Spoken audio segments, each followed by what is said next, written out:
మీరు సద్దుల బతుకమ్మ రోజు వెళ్ళండి. నేను రోడ్డు మీద సద్దుల బతుకమ్మ దసరాకి ఇంటికి వెళ్తుంటే ఎక్కడ చూసినా ప్రధాన రోడ్ల మీద సద్దుల బతుకమ్మ అయితే ఖచ్చితంగా ఆడుతున్నారు. మిగతా 9 రోజుల్లో వాళ్ళకి వీలున్న చోట ఆడుతున్న పరిస్థితి. ప్రభుత్వమే సెక్రటేరియట్ లో బతుకమ్మ ఆడిస్తుంది. సో ఆ క్రెడిట్ ఆమెకు దక్కాలి. సో ఆ భావజాల వ్యాప్తి క్రెడిట్ దక్కుతుంది. అట్లాగే ఓన్ బ్రాండ్ ఇక బతుకమ్మకు సంబంధించి అయిపోయింది. ఇప్పుడు నెక్స్ట్ ఏంటి? ప్రతిపక్షంలో ఉంది. ప్రతిపక్షంలో ఉన్నప్పుడు ఏదైనా ఇష్యూస్ పికప్ చేసుకోవాలి. పికప్ చేసుకోవాలనుకున్నప్పుడు కేటీఆర్, హరీష్ రావు ఆల్రెడీ వాళ్ళ ఇష్యూస్ వాళ్ళు పికప్ చేస్తున్నారు. సో ఈమె ఇష్యూ పికప్ చేసుకోవాలి. వాళ్ళు పికప్ చేయని కాళేశ్వరం గురించో హరీష్ రావు మాట్లాడతారు, లేకపోతే గవర్నమెంట్ ఫెయిల్యూర్ గురించి కేటీఆర్ మాట్లాడతారు. కవిత ఏం పికప్ చేసుకోవాలి? ఒక రాజకీయ నాయకురాలుగా తను సొంతంగా ఎదగాలని అనుకుంటుంది. అంటే కవిత మొదటి నుంచి సొంతంగా ఎదగాలి, తనకు సొంత ఐడెంటిటీ ఉండాలి అని అనుకోవడం తప్పు కాదు. దానికి తగ్గట్టు తను ఎంతో కృషి చేస్తూ వస్తుంది గత కొన్నేళ్ల నుంచి. తప్పేం లేదు. సొంతంగా ఎదగాలనుకోవడం, రాజకీయ నాయకులు వెళ్ళినప్పుడు సొంతంగా ఎదగాలనుకోవడం తప్పలేదు. అందులో ఇప్పుడు పొలిటికల్ ఎజెండా తీసుకుంటే పొలిటికల్ ఎజెండా కేసీఆర్, కేటీఆర్, హరీష్ రావు అందరూ ఉన్నారు. కాబట్టి ఆమె సామాజిక ఎజెండా తీసుకుంది.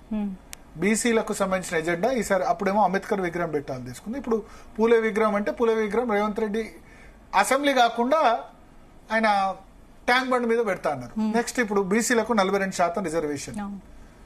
బీఆర్ఎస్ ఆయనలో 23% ఇచ్చారు స్థానిక సంస్థలకి. గతంలో 20%, 33% ఉంటే తగ్గాల్సి వచ్చింది. కోర్టు ఆర్డర్ ను వాళ్ళ ముందుకు వెళ్లలేని పరిస్థితి వచ్చింది. ఇప్పుడేమో కాంగ్రెస్ పార్టీ ఎన్నికలు పెట్టలేదు.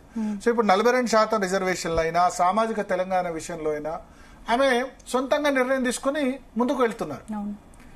అయితే ఒకటి బీఆర్ఎస్ లో కేసీఆర్ కూడా ఇప్పుడు కొన్ని రాష్ట్రాల్లో ఉంది. డిఎంకే లాంటి పార్టీ ఉంది. ఎగ్జాంపుల్ కనిమొళి జాతీయ రాజకీయాలు చూస్తుండే అప్పుడు కరుణానిధి ఉన్నప్పుడు, స్టాలిన్ ఇక్కడ ముఖ్యమంత్రి. ఆ విధంగా వర్క్ డివిజన్ ఉండే.